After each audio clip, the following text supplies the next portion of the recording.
Good morning everyone. स्वागत है आपका अपने यूट्यूब चैनल स्टडी फैक्ट में। आज है 15 मई और 15 मई से जितने भी करंट अफेयर्स के क्वेश्चन बन सकते हैं तो आज हम उनके बारे में डिस्कस करेंगे और साथ ही कवर करेंगे अपनी स्टैटिक जीके को भी। लेकिन उससे पहले करते हैं हम अपना कल का क्विक रिवीजन। किसने भारत बांग्लादेश वर्चुअल कॉन्फ्रेंस आयोजित किया गया? तो किसने इन दोनों किया है? तो ये किया है एसा चोम ने। French cyclist Remy Di Gregorio पर यूसीआई ने कितने वर्ष का प्रतिबंध लगाया है? तो ये लगाया है 4 वर्ष के लिए। किसने FIDE chess.com online nation cup जीता है? तो ये जीता है चीन ने। किस पूर्व नेशनल टेबल टेनिस चैंपियन का निधन हो गया है? तो ये हो गया है मनमीत सिंह का। भारत में होने वाली फीफा अंडर 17 महिला विश्व कप कब तक के लिए स्थगित कर दिया गया है? तो ये स्थगित कर दिया गया है 2021 तक। कौन फेड कप हार्ट अवार्ड जीतने वाली पहली भारतीय महिला बनी है? तो ये बनी है साइना मिर्जा। इलायची पहाड़ी कहाँ पर है? तो ये है केरल में। पोंग और थीन बांध किस नदी पर हैं? तो पोंग बांध है ब्यास नदी पर और थीन बांध है रावी नदी पर। 3 जनवरी को सूर्य और पृथ्वी की न्यूनतम दूरी क्या कहलाती है? तो ये कहलाती है उपसौरिक यानी उपसौर। 0 डिग्री अक्षांश और 0 डिग्री देशांतर रेखा स्थित है। तो ये है अटलांटिक महासागर में। कर्क रेखा, विषुवत रेखा एवं मकर रेखा तीनों कहाँ से गुजरती हैं? तो ये गुजरती हैं अफ्रीका महादेश से। पृथ्वी का ऊपरी भाग ये बना है बेसाल्ट चट्टानों से। लोहा की सर्वाधिक मात्रा किस चट्टानों में मिलती है? तो ये मिलती है बेसाल्ट चट्टानों में। खनिज तेल तथा कोयला ये है अवसादी चट्टानों में। चूना पत्थर का कायांतरित रूप है। तो ये है संगमरमर। इटली का एटना तथा स्टोम्बोली ज्वालामुखी ये सक्रिय ज्वालामुखी हैं। जापान का फ्यूजियामा ज्वालामुखी प्रसुप्त ज्वालामुखी है। तंजानिया का किलिमंजारो ज्वालामुखी ये कैसा है? तो ये है शांत ज्वालामुखी। विश्व का सबसे ऊंचा ज्वालामुखी तो ये है कोटोपैक्सी इक्वेडोर। भूकंप की तीव्रता किससे मापी जाती है? तो ये मापी जाती है रिक्टर पैमाने पर। आइए शुरुआत करते हैं आज के अपने करंट अफेयर्स की। आज का हमारा सबसे पहला प्रश्न है, किसने इम्यूनिटी बढ़ाने के लिए स्पिरुलिना ग्राउंडनट चिक्की विकसित की है? तो ये विकसित की है CFTRI ने, यानी कि मैसूर स्थित केंद्रीय खाद्य प्रौद्योगिकी अनुसंधान संस्थान यानी CFTRI द्वारा महामारी के बीच इम्यूनिटी बढ़ाने के लिए स्पिरुलिना ग्राउंडनट चिक्की तैयार की गई है। इस चक्की से महामारी के इस कठिन समय में लोगों की इम्यूनिटी को बढ़ाने के साथ साथ सूक्ष्म पोषक तत्व भी प्रदान किए जाएंगे। स्पिरुलिना ग्राउंड चिक्की द्वारा प्रदान की जाने वाली वस्तुओं में विटामिन A, बीटा कैरोटीन और आसानी से पचने वाली कोलिन जैसे सूक्ष्म पोषक तत्व शामिल होते हैं। CFTRI की फुल फॉर्म है central food technological research institute. आइए इसी के साथ बढ़ते हैं हम अपने दूसरे क्वेश्चन की ओर। हरियाणा और जम्मू कश्मीर ने कब तक सभी ग्रामीण क्षेत्रों में कनेक्शन पहुंचाने की योजना की है? तो ये की है 2022 तक के लिए। जम्मू और कश्मीर प्रशासन और हरियाणा सरकार ने साल 2022 तक हर ग्रामीण नागरिक के घर में नल कनेक्शन पहुंचाने के लिए जल जीवन मिशन को लागू करने की योजना तैयारी की है। जल जीवन मिशन का उद्देश्य हर घर में पीने योग्य स्वच्छ पानी उपलब्ध कराना है और ये कनेक्शन पहुंचा दिए जाएंगे। जम्मू कश्मीर, तो जम्मू और कश्मीर प्रशासन ने आयुष्मान भारत यानी PM प्रधानमंत्री जन आरोग्य योजना के साथ संयोजन के रूप में यूनियन टेरिटोरी के सभी निवासियों को स्वास्थ्य योजना को मंजूरी दे दी है। PMJAY प्रधानमंत्री जन औषधि योजना यानी इसकी फुल फॉर्म। जम्मू कश्मीर के नए मुख्य निर्वाचन अधिकारी के रूप में हृदय कुमार को नियुक्त किया गया है। जम्मू कश्मीर अपनी पहली इंडोर नेशनल रोइंग चैंपियनशिप की मेजबानी करेगा। दिसंबर 2021 तक पाइप जलापूर्ति के 100% कवरेज प्राप्त करने के लिए रोड मैप भी जारी किया गया है जम्मू कश्मीर ने। जम्मू कश्मीर 2 केंद्र शासित क्षेत्रों में विभाजित हो गया है और ये हुआ है 31 अक्टूबर 2019 को। पहला हुआ है जम्मू कश्मीर और दूसरा है लद्दाख। जम्मू कश्मीर के उपराज्यपाल हैं GC मुर्मू और इस समय भारत में जो राज्य हैं 28 हैं और केंद्र शासित प्रदेश हैं वो हैं 9। जम्मू कश्मीर पुनर्गठन अधिनियम 2019 के तहत विधान परिषद समाप्त हो गई है और अब विधान परिषद हैं 6। आइए इसी के साथ बढ़ते हैं हम अपने नेक्स्ट क्वेश्चन की ओर। नेक्स्ट क्वेश्चन है हमारा, किसने सोशल डिस्टेंसिंग सुनिश्चित करने के लिए आई फील यू ब्रेसलेट विकसित किया है?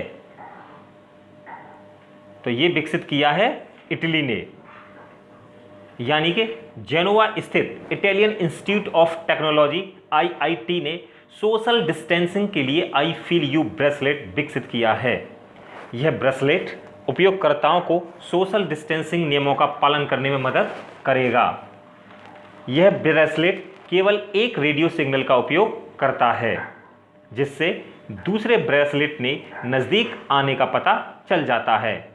हालांकि ये GPS का इस्तेमाल नहीं करता, जिसके कारण उपयोगकर्ता की लोकेशन को ट्रैक नहीं किया जा सकता। इटली के राष्ट्रपति हैं सर्जियो मैटेरेला ट्रेडिंग और इटली की जो राजधानी है वो है रोम और इटली की मुद्रा है इतालबी लीरा। आइए बढ़ते हैं हम अपने नेक्स्ट क्वेश्चन की ओर। विश्व आर्थिक मंच ने ग्लोबल एनर्जी ट्रांजिशन इंडेक्स में भारत को कौन से स्थान पर रखा है? तो ये रखा है 74वें स्थान पर।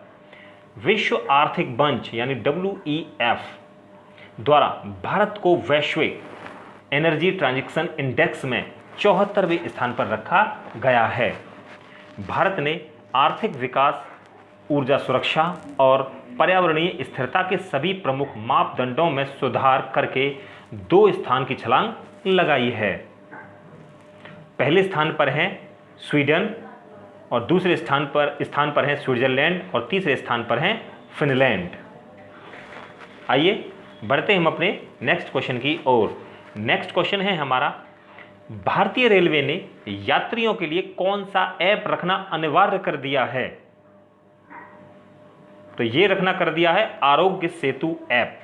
भारतीय रेलवे ने यात्रियों को ट्रेन में यात्रा करने के लिए आरोग्य सेतु ऐप रखना अनिवार्य कर दिया है। रेलवे के अनुसार अब यात्रियों के लिए यात्रा शुरू करने से पहले अपने मोबाइल फोन में आरोग्य सेतु ऐप को डाउनलोड करना अनिवार्य हो गया है। भारतीय रेल मंत्री हैं हमारे पीयूष गोयल। आइए इसी के साथ बढ़ते हैं हम अपने नेक्स्ट क्वेश्चन की ओर। किस हवाई अड्डे ने सर्वश्रेष्ठ क्षेत्रीय हवाई अड्डे के लिए स्काई ट्रैक्स पुरस्कार जीता है? तो ये जीता है केम्पागोडा अंतर्राष्ट्रीय हवाई अड्डे ने और ये है बेंगलुरु में। यानी कि बेंगलुरु के केम्पेगोडा अंतर्राष्ट्रीय हवाई अड्डे ने भारत और मध्य एशिया का सर्वश्रेष्ठ क्षेत्रीय हवाई अड्डा होने के लिए इस साल का स्काई ट्रैक्स पुरस्कार जीता है। इस एयरपोर्ट को ग्राहकों द्वारा वर्ष 2020 के वर्ल्ड एयरपोर्ट अवार्ड्स में पिछले 4 साल में तीसरी बार भारत और मध्य एशिया के सर्वश्रेष्ठ क्षेत्रीय हवाई अड्डे के रूप में चुना गया है। कर्नाटक, तो कर्नाटक में है बांदीपुर राष्ट्रीय उद्यान। भारत की सिलिकॉन सिटी है बेंगलुरु और बेंगलुरु बसा है वृषभा नदी के किनारे। इसरो का हेडक्वार्टर है बेंगलुरु में, इन्फोसिस का हेडक्वार्टर बेंगलुरु में और ऑफिशियल लोगो लॉन्च करने वाला भारत का पहला राज्य है कर्नाटक। कर्नाटक विकास ग्रामीण बैंक ने विकास अभय योजना ऋण योजना शुरू की है। यहां पर हमारे करंट अफेयर्स के क्वेश्चन समाप्त होते हैं। पढ़ते हैं आज के अपने स्टैटिक जीके के प्रश्न। आज के हमारी स्टैटिक जीके का सबसे पहला प्रश्न है, विश्व की सबसे लंबी रिफ्ट घाटी, तो ये है जॉर्डन नदी पर। चंद्रमा का अध्ययन करने वाला विज्ञान है, तो ये है सेलेनोलॉजी। चंद्रमा का सबसे ऊंचा पर्वत कौन सा है, तो ये है लिवनिट्ज और लगभग 35,000 फुट ऊंचा। पूर्ण सूर्य ग्रहण कब होता है? तो ये होता है अमावस्या को। चंद्र ग्रहण कब होता है? तो ये होता है पूर्णिमा को। 0 डिग्री देशांतर रेखा से पश्चिम की ओर बढ़ने पर समय कैसा होता है? तो ये होता है बढ़ता है। और 0 अंश देशांतर रेखा के पूर्व की ओर बढ़ने पर समय हमेशा घटता है। पृथ्वी का नारंगी के समान गोल किसने कहा? तो ये कहा था न्यूटन ने। पृथ्वी पर सबसे ऊंचा स्थान कौन सा है? तो ये है माउंट एवरेस्ट। चुंबकीय लोहा, तांबा, निकिल, सीसा, जस्ता, सोना, मैग्नीज, क्रोमाइट, प्लैटिनम आदि ये पाए जाते हैं। तो ये पाए जाते हैं आग्नेय चट्टानों में। कोडरमा से प्राप्त अभ्रक मिलता है। तो ये मिलता है पैगमाटाइट पत्थर से। लौह अयस्क, फास्फेट तथा सीमेंट बनाने की चट्टान, तो ये हैं अवसादी चट्टानें। प्रशांत महासागर के परिमेखला को कहा जाता है। तो ये कहा जाता है अग्नि वलय को। यहाँ पर हमारे स्टैटिक जीके के और करंट अफेयर्स के क्वेश्चन समाप्त होते हैं। पढ़ते हैं अपना कल का प्रश्न। कल का हमारा प्रश्न था मई 2020 में पर्यटन मंत्रालय की देखो अपना देश वेबिनार श्रृंखला गोवा क्रूजिबल ऑफ कल्चर किसने प्रस्तुत किया है? तो ये प्रस्तुत किया है विवेक मैनेजेस ने। और इसका जवाब हमें सचिन माथुर ने, मुकेश कुमार ने और मनोज कुमार ने दिया है और मितेश ने। आइए पढ़ते हैं आज का सवाल। आज का सवाल है किस FIH प्रेसिडेंट का कार्यकाल मई 2021 तक बढ़ा दिया गया है? ऑप्शन ए है Narendra Batra, option B Narendra Modi, option C Jagat Prakash Nadda and option D Ravishankar Prasad. इसका जवाब हमें कमेंट बॉक्स के माध्यम से ज़रूर दीजिएगा। वीडियो आपको कैसी लगती है ये हमें ज़रूर बताएं। वीडियो को लाइक करें, शेयर करें, सब्सक्राइब करें। धन्यवाद। जय हिंद।